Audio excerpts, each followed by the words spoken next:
Well, hello everyone. Hope everybody's doing okay. Welcome to our second Q&A session. My name is Rochelle Frybran and I am the moderator for today's Q&A.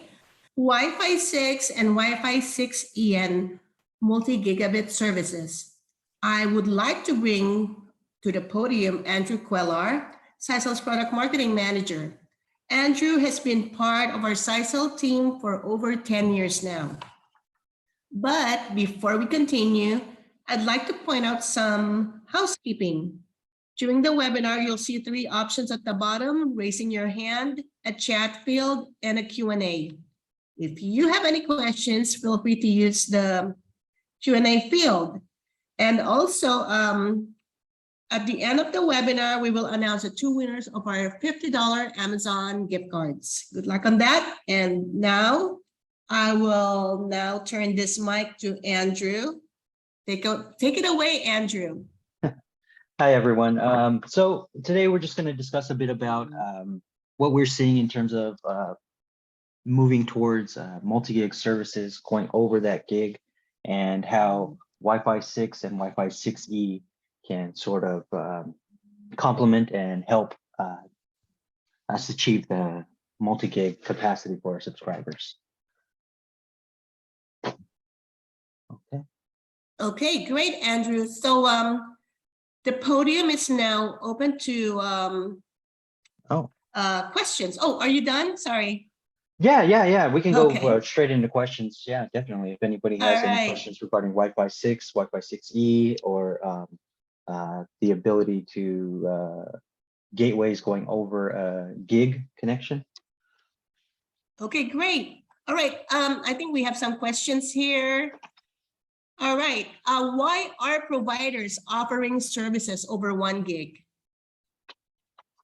Okay. So in terms of speed alone, right? It's the next hurdle for most providers. Most providers are already offering multi-megabit per second speeds to subscribers, but and achieving up to a gig now as well. But it's the next logical step to go beyond a gig now, increasing those speeds. But we're also seeing a big push from, especially with all the government funding available for network upgrades and expanding the subscriber footprint, reaching all those subscribers that we can. But overall, the main driving force that we're really seeing is simply competition. As more and more providers, increase their network capacity to handle speeds over a gig, and then offering those to their subscribers, different providers are then having to also offer those same services in order to maintain their subscriber base. So we're even seeing a lot of competition coming out of the cable side of things, offering 2 gig services to their subscriber base. But ultimately, everyone is really pushing to be the fastest first, right? It's a big draw for their subscribers. It brings a lot of attention to what they're able to do. So I totally agree with that. Yeah. All right, great. So another question here, Andrew. How can we even use a full gig? Why do we need more bandwidth? So I think this was a real big eye opener, especially when we went into lockdown and everyone was kind of working at the same time, whether it's entertaining children, remote learning, video calls, all these meetings we had to do online. A lot of us really found that we simply didn't have enough bandwidth to go around. And not only that, but everything is becoming Wi-Fi enabled. More and more devices connecting in the home. We have our Wi-Fi refrigerators, garage openers. Everything's taking a piece of that, piece out of the pie, the total bandwidth pie. So we're really seeing that being eaten up quite quickly. Especially as things continue to grow in capacity, especially with online 4K streaming. And even up to 8K abilities now, 8K TVs becoming more popular as well. AR, VR, online gaming, those continue to be, very, very key to the home as well. But like I mentioned before, the video calls, remote learning, things like that, we can definitely fully take advantage of full gigabit internet service pretty quickly, pretty easily, especially with everyone using all of these activities at once. And that's really the key. I totally agree with that. I mean, here at our house, everybody's online. My kids are online gaming. So yeah, totally, it's growing. All right, moving on to the next question. How about the Wi-Fi part? Can Wi-Fi 6 help?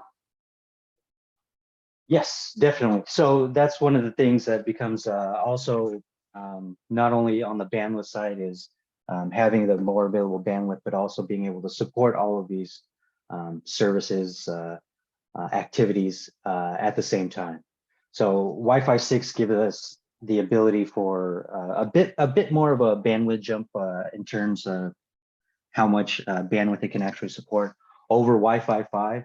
But the more important aspect is that it increases the overall capacity as far as how many clients can be supported and the efficiency in communicating with all of those client devices at the same time. All right, great answer. All right, okay, moving on. Can any of the Wi-Fi 6 devices provide 1 Gbps or overspeed on the Wi-Fi signal itself? Following to that, I've never been able to get Wi-Fi speed testing to perform at 1 speed. So yeah, I get it. So kind of like a full gig capacity over the Wi-Fi using Wi-Fi 6. In terms of your connected rate, your theoretical rate, you definitely have that ability to connect, I believe, at 1.2 gigs, but that is really, you know, how the clients are seeing each other in terms of their capability. As far as actual throughput, you're going to be a bit slower there, definitely, with Wi-Fi 6. If we move up to Wi-Fi 6E and a Wi-Fi 6E client, we can definitely achieve a reliable gig speed test over the wireless. But going back to Wi-Fi 6, it's not as easily seen or even achievable because of the the current limitations of Wi-Fi 6 and its ability to communicate back to the gateway. We still have a bit more congestion, interference, overhead. It's not quite there and not quite clean in terms of the channel capacity. Okay, wonderful. How many devices, this is coming from Mr. Liao, how many devices can Wi-Fi 6 and Wi-Fi 6E AP handle with good performance? Well, that's really a case-by-case basis in terms of the Wi-Fi chip capacity, the Wi-Fi radio, and in terms of the amount of antennas it has, things of that nature. But reliably, so that we don't notice any type of issues. Usually, the benchmark we set is about 64 clients on the radio. In terms of what it can actually support, as far as just simply connecting devices, we can definitely go way beyond that. But as far as usability and functionality, I mean, we usually stay around that 64 client benchmark, so that everyone can kind of use something instead of being just simply connected and not being able to do anything with it. Right. Okay, moving on. What about, okay, what's this? Can we use Wi-Fi 6 or 6E for speed tests over a gig? Okay, so that's something I touched on just a moment Oh yeah, ago that's as right. well. Yeah. But so I mean, especially with Wi-Fi 6E, and as we see more client devices being added to that, having that capability to support that, I believe we'll definitely start to see a lot more clients and the ability to test speeds with Wi-Fi 6E over a gig. Great. So Andrew, we're gonna do some polling now. Sure. The first poll, are you deploying multi-gig services? Let's find out the answer.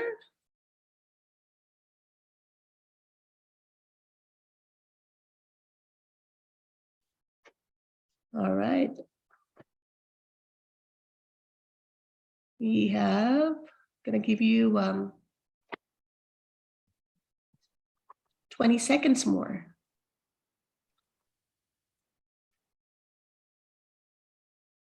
Okay, great. I think we have the answer. Okay.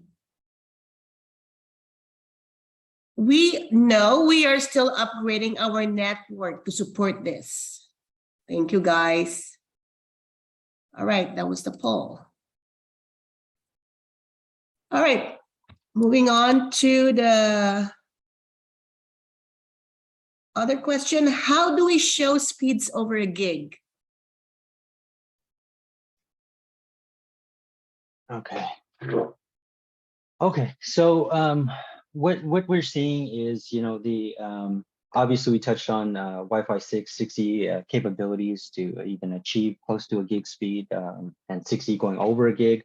But that's still wireless, right? That's still, there's still going to be some unknown key factors or some environmental issues that could always affect these results. So what we're seeing now is that the transition to not only having the multi-gig WAN port going out to the internet, whether it's 2.5G or even now 10G Ethernet ports to the internet. We're also seeing those matching LAN side ports as well. So like with Zyxel, we've launched our EX5512 with a 2.5 gig WAN and matching 2.5 gig LAN port. So we have a true through and through connection. And we're seeing that same thing, especially with 10G as well, having that LAN side 10G port available that matches the outgoing WAN port. So we have that same through and through connection speed, and we're able to reliably run a speed test using a wired connection through the box, so that we always have those customers that always want to run speed tests and make sure they're getting really getting what they paid for, right, in terms of their bandwidth capacity. So having those matching through and through LAN and WAN ports gives us that option and that capability so that the subscribers can always reliably and check their speed without having to rely on a wireless connection that can always be affected by some other unknown. Yeah. Okay, that's a great answer, Andrew. Okay, this is a great question. What about 10G? What are we seeing next?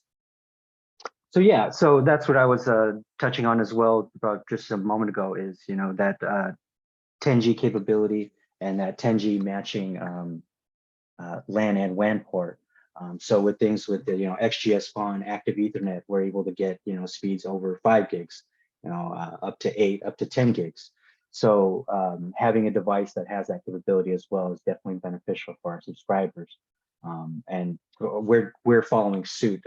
We'll be launching our EX7710, which bundles not only a WAN Ethernet 10G port, also the LAN Ethernet 10G port, and also includes Wi-Fi 6E capabilities. So it's a tri-band gateway. So we're seeing a lot of that with for 10G, taking things up to the next level, up closer to the edge before we get into things beyond 10G. But we're definitely seeing the tri-band gateways as well as that that through and through speed test capability. Very important. Right, it's very important. And yeah, I'm also excited about the launching of our EX7710. Okay, next question. Which clients support Wi-Fi 6E? Okay, so there have been quite a few in terms of client devices, handsets, mobile devices.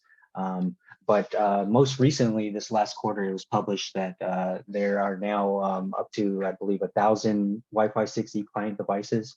So the adoption rate is definitely on the uptick. We're seeing a lot more of the flagship phones and I'm not sure about tablets yet, but definitely some flagship phones from the major players that do include Wi-Fi 6E support. So more of the popular ones would be like the Google Pixel. The latest one has the 6E support.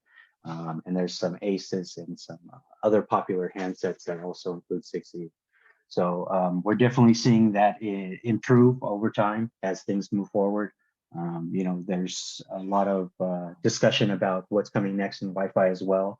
So it seemed like a lot of various manufacturers we're kind of waiting and seeing, and now it seems like a lot of them are actually going to start adopting 6E.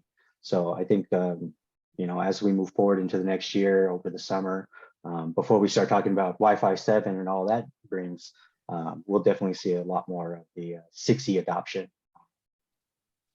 Yeah, I'm seeing a lot of 6E adoption now.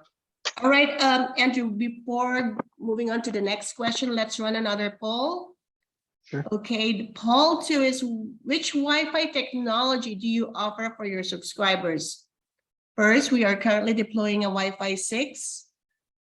We are looking to deploy either a Wi-Fi 6 or 6E solution, or we are currently deploying a Wi-Fi 5 solution. And the last one, none of our subscribers bring their own gateway. All right, let's do our poll.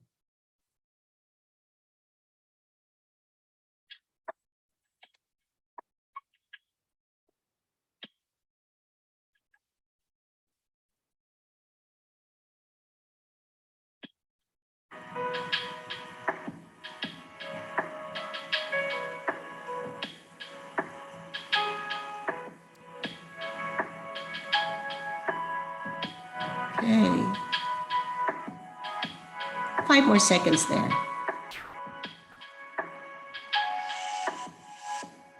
Great. Okay. The winner is, we are looking to deploy either a Wi-Fi 6 or 6E solution. Following by, we are currently deploying a Wi-Fi 6. Okay, great. Thank you, guys. Yeah, that seems to kind of fall in line with what we see with our customer base as well, in terms of a lot of our providers that we work with, either actively deploying the Wi-Fi 6 solution, or either looking at a 6E or 6E solution. But of course, Wi-Fi 5 is still very usable, very valid for a lot of subscribers out there, and can definitely. So we did see a bit of a, kind of like a wait and see what happens with Wi-Fi 6, 6E, but it seems like everyone's kind of either taking one or the other now. Yeah, great. All right. Next question. Since Wi-Fi 6 uses 5 gigahertz and 2.4 gigahertz channels, how does lower 2.4 devices affect the network speed? Do you want me to repeat that, Andrew? It's kind of long. Yes. Okay, since Wi-Fi 6 uses 5 gigahertz and 2.4 gigahertz channels, how does lower 2.4 devices affect the network speed? Okay. So this is kind of like, how do legacy devices, Wi-Fi 4, Wi-Fi 5 devices, I'd say, or even 2.4 devices would be like your small IoT devices, things like that. But overall, when it comes to Wi-Fi 6, it is a benefit to everyone on the network in terms of communication with the gateway. So there is no real. I know in the past, with legacy wireless, when an older device would connect, it would kind of bring down everyone else on the network to its level so that the radio could operate optimally. But with Wi-Fi 6, we don't need to do that anymore. So we can talk to all the devices, quickly, efficiently, regardless of their connection speed. And it's not a wait in line, wait your turn type of deal anymore in terms of Wi-Fi 6. It's more, we can communicate with more devices at the same time. So adding a legacy or a slower device doesn't impact any of the other clients on the network. So that's part of the overall efficiency that is included with all the technologies that we've improved upon in Wi-Fi 6. So a lot of the OFDMA, some of the back techie details back there that we don't really see, but I mean, we do see the benefit when we move up to Wi-Fi 6.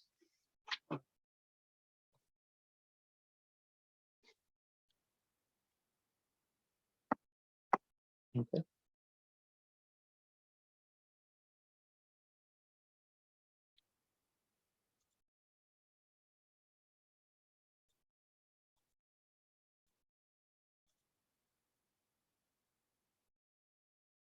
Okay. Do we have any more?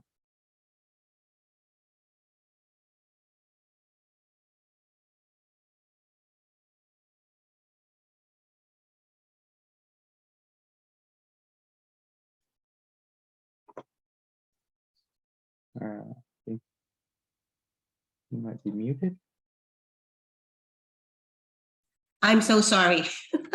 I'm muted, sorry. Okay, next is what is the radius for Wi-Fi 6E to cover? For example, 200 feet? You want me to repeat that? What is the radius for Wi-Fi 6E to cover? Okay, that is an interesting question. I don't think I've actually even looked into that capacity yet. I know it's definitely, since we're into a new spectrum with Wi-Fi 6E, we definitely have more of a reach, more of a capacity because it is a much, cleaner spectrum. But as far as distance and reach, I believe it is just a step inside of Wi-Fi 6. So we have more, bandwidth capacity, channel bandwidth available, but it is a bit smaller of a footprint than Wi-Fi 6. So 6E, again, brings us that higher capacity, but it's not going to be for long distance ranges. And ultimately 6E, what we're seeing in terms of its support and capacity, we're seeing it more ideally used as a backhaul connection to an extender, so that since it is able to achieve those speeds over a gig more reliably, using it as a backhaul to extend the 2.4 and 5G radios, so that your clients still get that same 2.4 and 5G footprint as far as coverage, but the 6E usually dedicated strictly to backhaul, so that it's the clients rely on those larger footprints on 2.4 and 5G. Right, great answer. All right, we have a pretty interactive audience here. Can multi-gig gateways be managed? What about TR69? Oh, yes, definitely. Especially with our EX7710, 5510, our multi-gig devices are TR69 capable. We are looking towards new avenues as far as TR369, the next step from the broadband forum. But we are also, we at least are looking at cloud solutions as well. We interop with Plume, and that's an alternative, of course, to TR69. But in general, customer service devices, service providers, gateways tend to always include, some remote management capability. The main one, of course, being TR69, which, like I mentioned, we of course support and follow, the standards-based guidelines. Great. All right. I think that was the last question. Anybody else who would like to add any more questions before we wrap up? Or before I announce the two winners of the $50 Amazon gift cards? Okay, let's wait for a few seconds. Okay, great. I guess that would be it. So now I'm going to announce the two winners of our Amazon gift cards rather. That will be Luke Smith and Fatima Siddiqa. Congratulations, guys.